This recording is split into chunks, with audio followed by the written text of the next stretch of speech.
Здравствуйте, мои дорогие друзья, представители знака зодиака Весы. Таро прогноз на декаду, на 10 дней с 20 по 30 июня. Давайте узнаем, что вас удивит.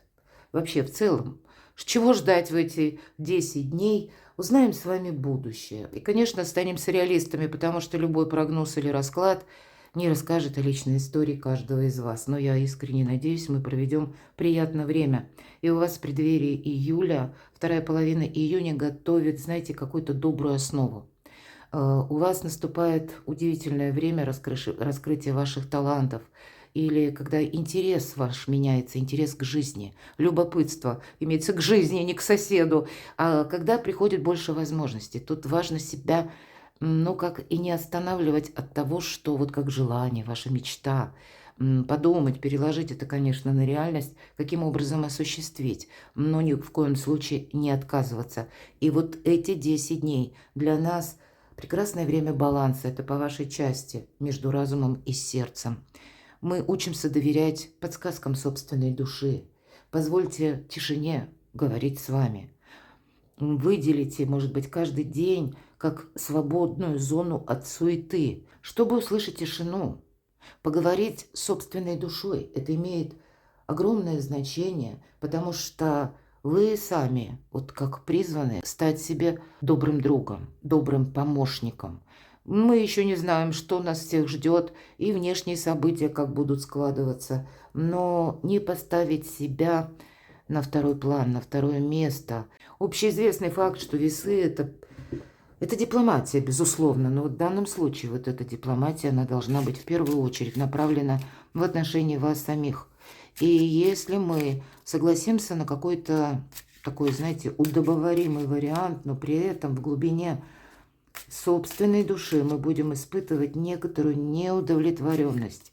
Или словно, ну хорошо, ладно, чтобы было все тихо, гладко, я с этим соглашаюсь. А вот эта заноза, она в глубине нас самих остается, то вряд ли мы можем быть счастливы. Вот такой тонкий нюанс. И как будто до конца июня с этим надо определиться, потому что в июле и события могут как-то разворачиваться быстро. И время, это вы, то, что вы сейчас думаете, вот эти мысли формы, мысли материально, об этом говорил еще Эйнштейн. Так вот, эти мысли формы вы посылаете в пространство, а в последующем на завтра мы получим какую-то реальность. События ближайшего будущего, идем вперед, тем не менее, вот эти 10 дней, с чем это будет связано. Или на что обратить внимание, какие сферы вашей жизни потребуют как раз-таки пристального внимания, наблюдения, решений. Или вы будете получать какую-то информацию. И на колоде Таро. Что вас удивит? Что вас удивит, мои дорогие весы? Это из разряда, к чему мы не готовы. Две карты. Ну, так получилось. Ладно, оставляем две. И неожиданности. Может быть, кто-то или что-то появится неожиданно. С чем это будет связано? Но, тем не менее, это как ключевое событие. И чего ждать? К чему все идет? Зачем все это нужно? По основным сферам жизни. Сфера ваших достижений. У кого-то работа, у кого-то учеба, документы, переезды. Ну, мы все разные, да? Энергия денег в эти 10 дней. Любовь и личная жизнь. Так что же там у вас в событиях, мои дорогие? Перемены. Это все то, о чем я говорила до карт. И это корабль, как бы один из символов Меркурия. И вот вам как раз может быть, и как все же есть такой элемент, когда приходит к нам информация по тем вопросам, ну, даже я, если связываю с планетарными транзитами, здесь из прошлого может кто-то у вас появиться, или информация, которая была связана либо с конкретным человеком, либо с какой-то прежней историей любви. Нам не говорят, чего это будет касаться, но то, что это перемены будут, это точно. А значит, это вы будете делать какие-то выбор или выводы, следует что-то продолжать или нет. Вы можете, знаете, как получить, ну, такой своеобразный волшебный пендель. Вот, извините меня за мой сленг, но лучше не скажешь, это правда. Ну, вот как, наверное, от Вселенной. Когда мы понимаем, а вот правда, в каком-то контексте, к примеру, есть смысл продолжать конкретную работу, отношения. А вот в другом контексте точно нет. Вот я туда не хочу, я туда не пойду. Вот такой выбор вы можете делать от полученной информации, или пусть это даже связано с человеком, но значит и в отношении конкретного персонажа вы тоже будете делать выборы. Вас могут куда-то, кстати, пригласить, отправиться, пусть это не ко всем относится, но для кого-то это проиграется именно так. Или вы сами захотите видеть мир, узнавать разные культуры, а это по вашей части, раскрыть свои таланты. По аркану корабль – это еще исполнение желаний, мои дорогие, поэтому какое-то желание у вас может исполниться, у кого-то банально, это даже по части документов. Вы, может быть, ждали долго какой-то важной бумаги, а вот все никак, все время что-то откладывалось, или сама дистанция ожидания, она длительная, такое тоже бывает. И это может быть радость, потому что здесь нам как пространство возможностей открывает, словно врата Вселенной открывает. И это будет связано как и с информацией, с перемещением, исполнением какого-то желания, но когда вы остаетесь довольны, вот такое событие у вас будет в эти 10 дней. Что же еще? Вы знаете, что бы тут ни пришло, будьте оптимистами. Во-первых, две карты очень оптимистичные. И карта башня. Это не та башня, которая в Таро, а это наша как цитадель. Это уверенность. Может быть, вы сумеете какие-то важные разговоры провести, кстати, с высокими чиновниками или в каких-то инстанциях, оформить некоторые документы, прояснить некоторые вопросы, может быть, по части даже в банках, да, если таковые имеются. В конечном итоге мы, ну, как свою уверенность, или если мы говорим фундамент, да, от чего мы в последующем можем оттолкнуться. Мы не идем, кстати, против закона, или наоборот, даже карта советует. Максимально все в преддверии, может быть, июля и того, что я говорила, до карт, сведи к какой-то основе или к какому-то знаменателю, чтобы потом для тебя не было каких-то сюрпризов. Сохраняй где-то и деньги, может быть, и так, но для кого-то это перевод отношений на другой уровень. И здесь, конечно, у каждого по-своему. Но самое главное, эти две карты говорят, вы останетесь довольны. Есть какие-то приятности. Может быть, даже какая-то прежняя история отношений, которая ни шатка, ни валка. Вы находились в надеждах, думали, что человек вернется. Все же мы ведь все разные, повторяюсь. Ну вот здесь, значит, вы сможете отпустить те отношения, которые вас как в тисках, в каких-то рамках держали. Вы понимаете, если прежде было сожаление, к примеру, то теперь на смену этому сожалению вы можете, знаете, легко махнуть рукой и сказать: «Ай, нет, ты не надо, я иду дальше, здесь у меня что-то более интересное».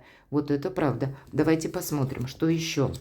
И карта нам говорит активный информационный поток в эти 10 дней, когда вам придется узнавать, насколько правдивая информация, может быть, и перепроверять, может быть, по части некоторых событий вам придется обращаться к чиновникам, что-то делать. Здесь могут приходить и подсказки, как какая-то внезапное известие, но, значит, пусть это, оно не связано напрямую с вами, но оно может быть связано с вашими планами на будущее. И, возможно, придется что-то согласовывать или узнать, как это работает, или как работает закон. Все-таки у вас карта башня, как будто не должно быть, понимаете, какой-то двойственности. И все карты говорят о том, что чем больше ясности, тем твоя жизнь более надежная и стабильная. И это перед тем, как словно прыжок в будущее совершить. А вот этот информационный поток может напоминать как и хаос, так и люди, ведь это сами люди вам приносят информацию. Люди могут быть, с одной стороны, надежны, так и с другой стороны совершенно нет. Но всю информацию, как губка, эта карта рекомендует впитывать себе, но потом перепроверять. Не торопиться, мои дорогие весы, кому-то что-то обещать по этой карте. И это, кстати, соответствует семерке бубнам. Поэтому разговоры – да. Общение, да, его будет много. Ну и первая карта нам тоже об этом говорила.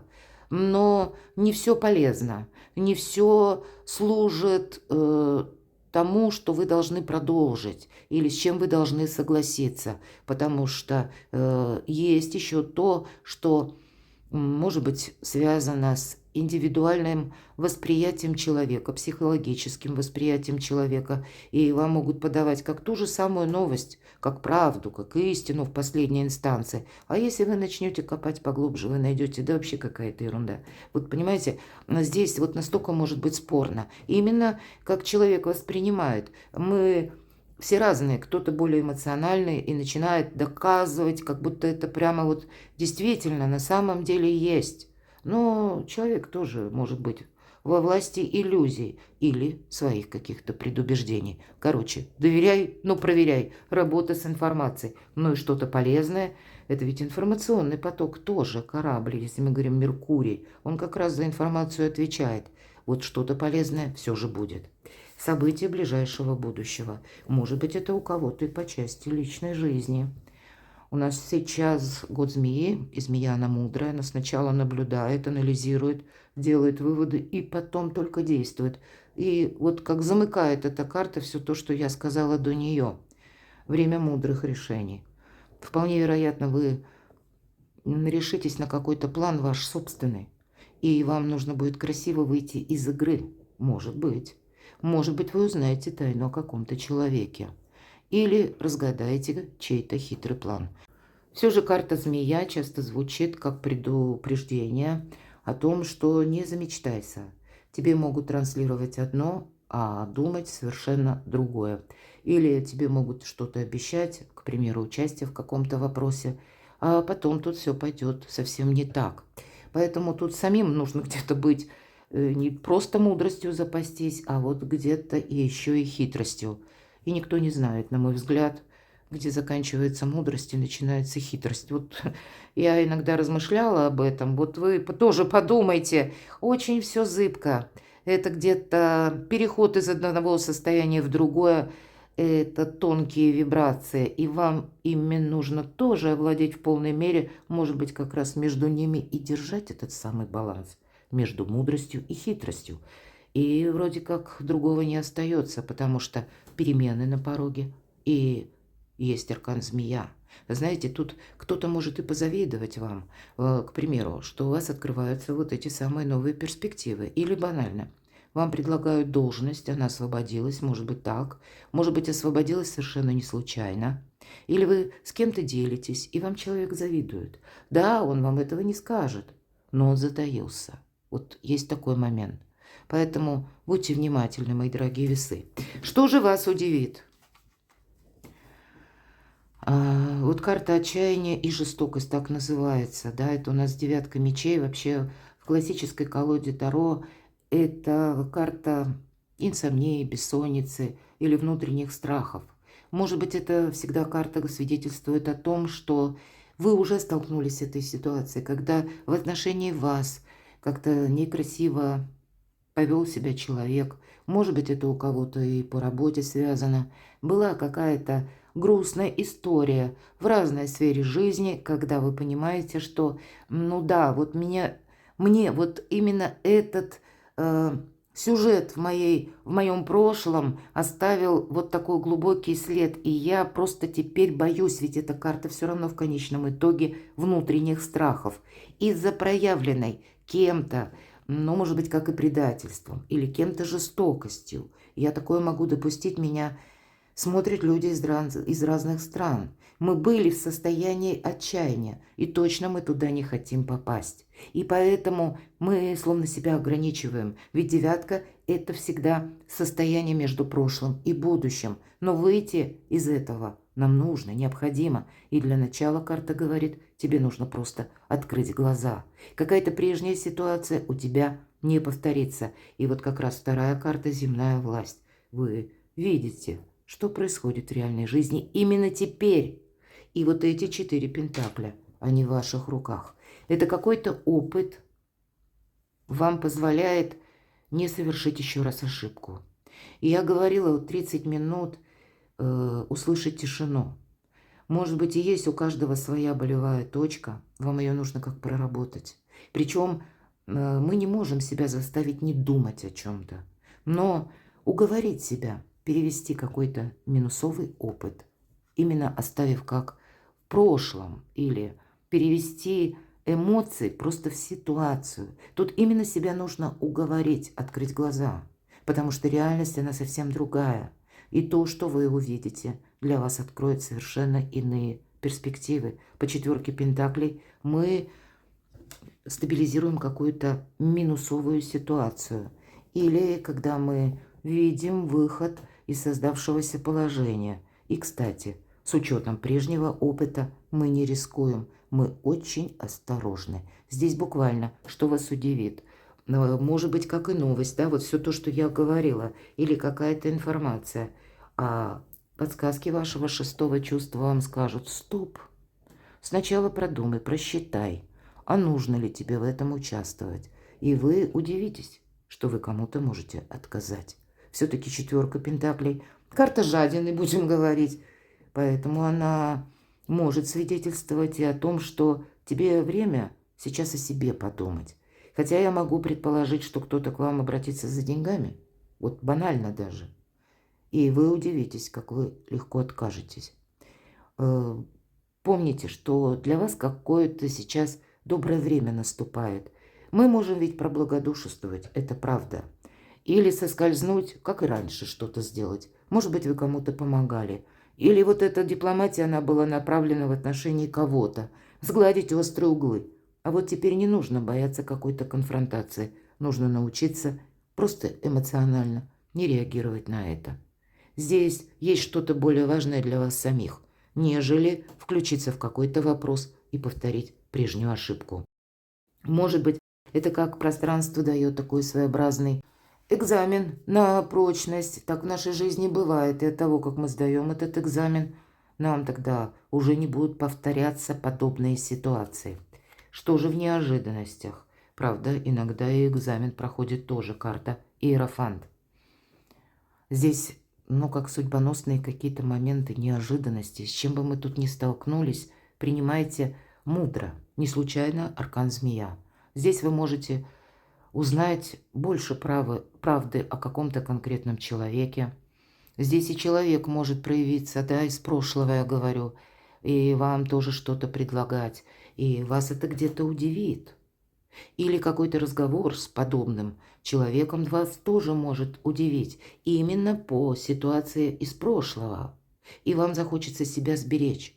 Но, может быть, это и жизненный экзамен, но и карта Иерофант предусматривает то, что мы все делаем по закону. И поэтому, чтобы это ни было, будь то ситуация по работе, будь то это ситуация в личной жизни, к примеру, вам что-то предлагают, или какой-то есть для вас, как на первый взгляд, удобоваримый вариант решения вашего вопроса или проблемы.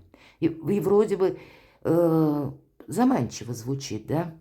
Так вот, если вот это что-то, будь то это предложение личного характера, или пусть это предложение какого-то руководителя, или пусть это будет связано с какими-то еще предложениями, даже в высоких инстанциях, я такое тоже могу предположить, потому что иногда так тоже бывает. Так вот, если мы можем наше желание уместить в какую-то юридическую, бумажную форму, все-таки аркан Иерофант, то тогда нас это защищает. И если это обещание на словах, то это может быть как повторение прежних ошибок. Поэтому тут не просто доверяй, но проверяй, а еще и проверяй бумагой, мои дорогие. Или узнавайте сами, ищите информацию, как в отношении вас работает закон. Не идите против власти, не идите против системы иерархии. Наоборот, будьте с ней в согласии, потому что когда у вас, тем более еще аркан башня, тогда все то, что вы правильно оформите. И, кстати, читайте документы. Если вы, к примеру, вам кто-то предлагает выступить поручителем и взять кредит, тогда дважды, трижды нужно все просчитать, чтобы не остаться потом на бабах. Но правильно составленные бумаги какие-то важные и правильный, может быть, математический просчет вас уберегут от какого-то минуса в будущем. Правда, по судьбе какая-то ситуация у вас может сложиться, и она вас удивит. Вы уже могли думать, все, это все завершилось. Или я с этим разобрался, или разобралась. А здесь вот может быть какая-то ситуация, которую не просто нужно проговорить или какой-то откровенный разговор совершить, расставить все по местам, но и еще с посещением, может быть, каких-то учреждений, разговорами на другом уровне или как персона, которая находится на иной ступени иерархии. К чему же это все идет? Рыцарь жезлов. Это карта скорости. Вот все то, что я говорила, у кого-то может происходить молниеносно. Тем не менее, карта говорит, к чему все идет, от чего-то не отказаться. И если вы вынуждены, знаете как, быть третейским судьей или принимать, мои дорогие весы, какое-то Соломоново решение, но тогда не нужно думать, что это навсегда. Карта рыцарь жезлов нам говорит, вообще будь готов к переменам. Тут у тебя этих перемен, ого, еще впереди сколько будет. Поэтому правильная работа с информацией и быть легким на подъем. Собрался, отправился буквально сразу. Какие-то второстепенные дела лучше переносить, когда выпадает эта карта, на второй план. А то, что сейчас словно само идет в руки. Или тот вопрос, который вы можете прояснить, решить. Не отмахиваться, не говорить: нет, я сейчас занят. Вот так нельзя сказать, потому что второй раз уже не предложат. Вот такой тонкий нюанс. Поэтому 30 минут для вашей тишины совершенно необходимо. Думать мы можем долго, кстати, физиологами подсчитано, за считанные секунды мозг принимает решение. А думать мы можем где-то и месяцами, и годами даже, да, ну неделями, днями, так это точно. Здесь нет, уплотняется как-то для вас пространство или время.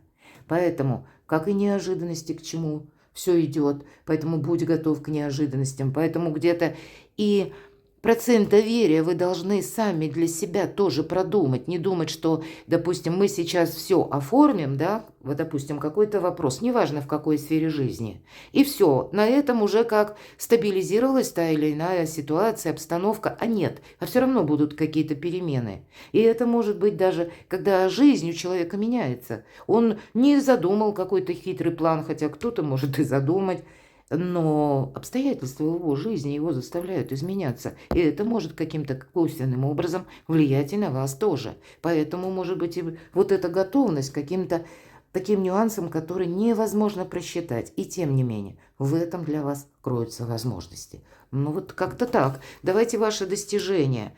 Иллюзорный успех. Все то, что я говорила. Отделить зерна от плевел. Как будто выбор нужно делать. И не попасть, как в просак или в какие-то силки, может быть, в какой-то капкан все-таки, мои дорогие весы. Ну, с чем это может быть связано? Давайте, мне вот интересно. Принцесса Пентаклей. Примите к сведению, что вы многого еще не знаете, и вам надо любой вопрос разложить на подпункты, детализировать. Это вопрос может касаться работы и денег. Хотя я могу предположить, и, может быть, личная жизнь в плане оформления отношений или наоборот завершаются, если даже, да, отношения. Но тогда тоже не голое обещание на словах, конкретика, нам опять говорят об этом. Просто допустить, что вы многого не знаете, и прояснять, не ждать, как с моря погоды. Рачительности карта, внимание к финансам, но все же в основных колодах Таро это одна из лучших карт на деньги, на работу. Это как переход на новый уровень, это как заработать другим каким-то путем деньги. Может быть, в преддверии Урана в Близнецах. Уран все дробит. Я бы сказала, а вы все-таки знак зодиака, который тоже, как и Близнецы, стихия воздуха, дополнительный источник дохода. И кто знает ваше творчество, а среди вас очень много творческих людей. Вот точно есть смысл продолжать. Не надеяться на авось. Вот обе карты нам говорят. Иллюзорный успех, да? Так вот, надейся сам на себя. Поэтому какого характера или рода не казались бы вопросы, задайте себе главный вопрос. А что я буду делать, если все пойдет не так? Или вот эти обещания, они как-то будут нарушены в силу разных причин. Или обстоятельств, или конкретного человека. Вот что будете делать вы?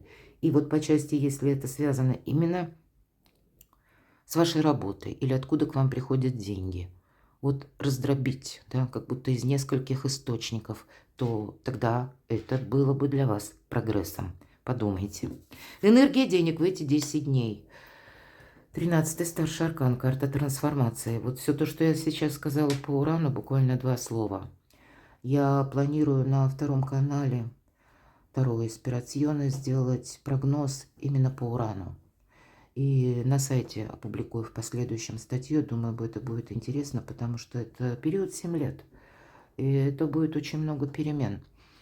Я оставлю ссылки, следите за ссылками. И на втором канале тоже на мой сайт, когда я дам обычно в сообществе, и вы можете просчитать. Так вот, тут неизбежно что-то заканчивается. И трансформация по части заработков – это не последний пункт. Даже если мы не хотим что-то менять, мы ожидаем, когда Уран перейдет в знак зодиака Близнецы, системы взаиморасчета будут меняться. Вообще какие-то перемены глобального масштаба в информационных технологиях. Все то, что связано с искусственным интеллектом, с перемещениями, автомобилестроением, но, может быть, самыми такими смелыми революционными инновациями. Это как для нас какая-то будет полная неожиданность. Но ведь по 13-му аркану, ведь это аркан освобождения.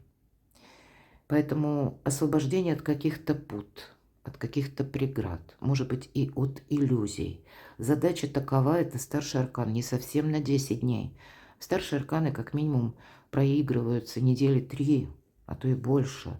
Поэтому карта говорит, не будет как прежде. И может быть вот этот период до конца июня для вас прекрасное время с чем-то определиться на будущее. По крайней мере, в первых шагах. Не оглядывайся назад, нам говорят.